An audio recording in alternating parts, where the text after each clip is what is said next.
boys and girls. For science this week, we're going to talk about honeybees. I am sure you've been outside at some point and have seen the bees flying around. So, we're going to learn a little bit about them this week. Look, a honeybee buzzing through a warm afternoon. A little worker bee dips into colorful flowers again and again and again. A honeybee visits hundreds of flowers a day, tasting each one with its feet. From each flower, she collects a sweet liquid called nectar. She sips the runny nectar through her straw-like tongue and stores it in a special just for honey tummy. You can see it right here. That's so cool.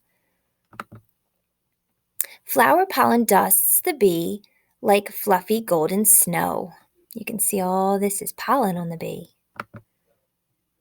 Every once in a while, she stops, rolls the pollen into balls, and stuffs these into tiny sacks on her back legs. Honey, I'm home. When the bee is so heavy with nectar and pollen she can barely fly, she heads home to the hive. Thousands of other workers are arriving home too.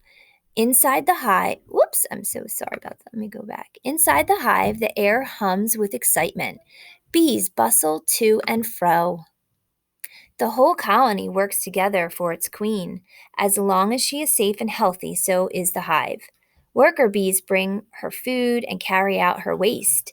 They fan their wings to keep the hive cool.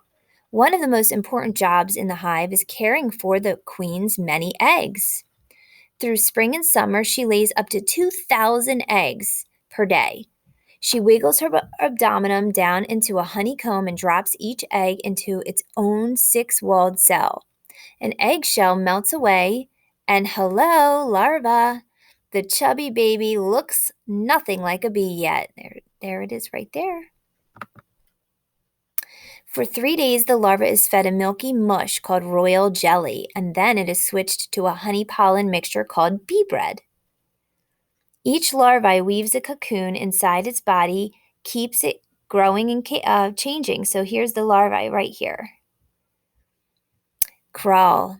Finally, a honeybee chews open its cocoon and climbs out of its cozy cell. Ta-da! Honeybees keep their hive clean and neat, so the new bee's first job is to clean her room. I bet some of us could use that. Hives can be found in unusual places. Many honeybees live in a human-made hive. A beekeeper opens a hive to remove part of the sticky golden honey. Yum. Bye-bye, Buzzy. Hope you find a lot of lovely flowers.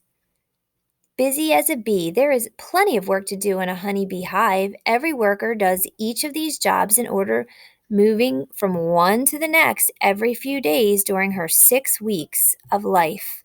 And here it shows you, first they clean out their cells. Each hive has only one queen bee, and she is the only bee that's able to lay eggs. And the eggs are as tiny as the very tip of a brand new crown. Then it says here, feed the queen and larva. Can you buzz like a bee? Worker bees are always female. So the worker bees are females.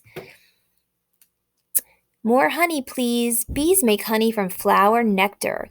They store it in the topmost cells of their honeycomb, and then they eat both honey and pollen.